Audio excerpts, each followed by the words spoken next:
Hi guys, Ali Taylor here, and today we're going to talk about how to find your perfect length backswing.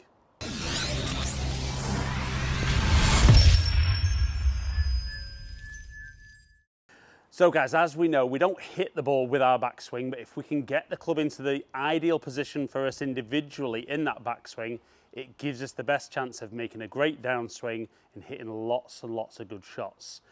So there is no necessary absolute perfect for everyone, but what I'm going to cover in today's video is a couple of ways you can get a good feel for what the best length backswing is for you. Some of you guys, when you video yourselves, will probably say that your backswing's too long. Some will probably say you're too short. But I'm going to help you feel a better, consistent length backswing that should give you enough time to get the club accelerating to maximize your club head speed, but should mean that you're not having to catch up too much on the downswing. Right then, so like we said there, there's no absolute right and wrong way of doing it. And you will see guys out on tour who are earning a lot of money who do it very, very differently from what I'm going to talk about now. But what you've got to take into account is ability-wise and amount of time these guys have spent honing those skills that you probably don't quite get that length of time and might not have that physical ability to move the club like they do. So what I see as a major fault with a lot of golfers in the backswing is it's almost an obsession from that address position of trying to get the club back so it's parallel to the floor.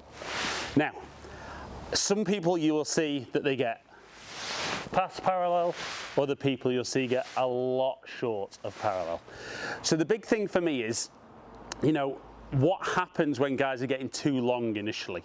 So majority of golfers can't necessarily get a big enough turn to get back there. So what happens is they end up letting that lead arm fold, the club gets a long way past, and very much they can see the club at the corner of their eye. Now, the couple of negatives to that is as you've lost that width, it means that you've got to suddenly try and find that again in the downswing in order to get the club head back to the correct point. Also means there's a lot of extra moving parts going on, and trying to time that can be very, very inconsistent. And like I said, I think the guys who maybe let that lead arm bend are the guys who are really trying to get the club back as far as possible because they think it's going to help them hit the ball further. So the first thing I would say is, you know, might be a case of having a look in a mirror, a window if we're at home at the moment, or just videoing your swing and seeing, you know, do you get past parallel, to parallel, or short of parallel. So they're the guys that maybe get a little bit too long. The guys that get a little bit short, generally speaking, they're only back here, and a lot of the complaints that you tend to hear is that maybe they don't hit the ball very far, they don't feel there's a lot of time to get everything right in the backswing, in the downswing, sorry. And certainly what I would say is if you're only getting the club back to there, if the club can only accelerate from there back to the golf ball, it's incredibly difficult to try and generate enough speed in order to do that. Now, what I would say is, guys with long backswings, there's been some very good tour players, like I said at the start. You know, Bubba Watson's a great example, modern day golfer. Any of you guys that are watching that are my kind of age will remember John Daly, kind of coming out of nowhere, winning the US PGA, hugely long backswing, great timing. But what you might say for those guys with very, very long swings is maybe not always the most consistent of golfers. You know, very good those two, and they do win, but maybe on a regular basis didn't contend.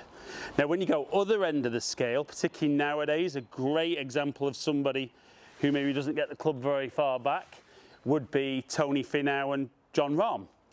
Now, what I would say is, you know, there's different physical abilities with guys. Just because these guys are generally quite big, strong, athletic, you might find somebody who's a little restricted in the shoulder, particularly that trail shoulder, or maybe a little tight in their lats, might struggle to get their hands very high on the way back. So it's not necessarily a case of being perfect, but like I said, we tend to be maybe too much one way or the other. So let's work out how we're going to find what your optimum length swing is. So I always think a great thing that guys should feel at the top of their backswing is the angle between the forearm and the club shaft should be about 90 degrees. So it can almost be a good thing to almost preset that to begin with, and then just turn your body to the top and allow that left arm, that lead arm, to stay stretched. So once I get there, hinge my wrists fully and turn to the top. That would be round about probably my optimum length backswing. Now I would say, having watched me on video, I am probably a little bit longer than that. So that can be a great little thing to begin with to get a feel. So preset, turn to the top and don't allow that lead arm to fold. So get there, back and turn. So that straight away probably feels for me like my arms are a little bit shorter than normal, but my body's turned a bit more than normal. So that would be a good thing to practice, and even from down the line, get there, hinge those wrists, turn to the top. So I can definitely get a feel for where my hands are there.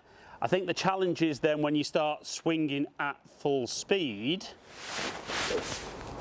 do you maintain that? So I'm going to show you a little drill that we need to be a little bit careful of, and it's something we can do at home. You're going to need a wall to swing by, and we're just going to be a little bit careful to begin with, and then we're going to come back here and then put it into practice. But we're just now going to move into how we can use a wall to help that backswing length.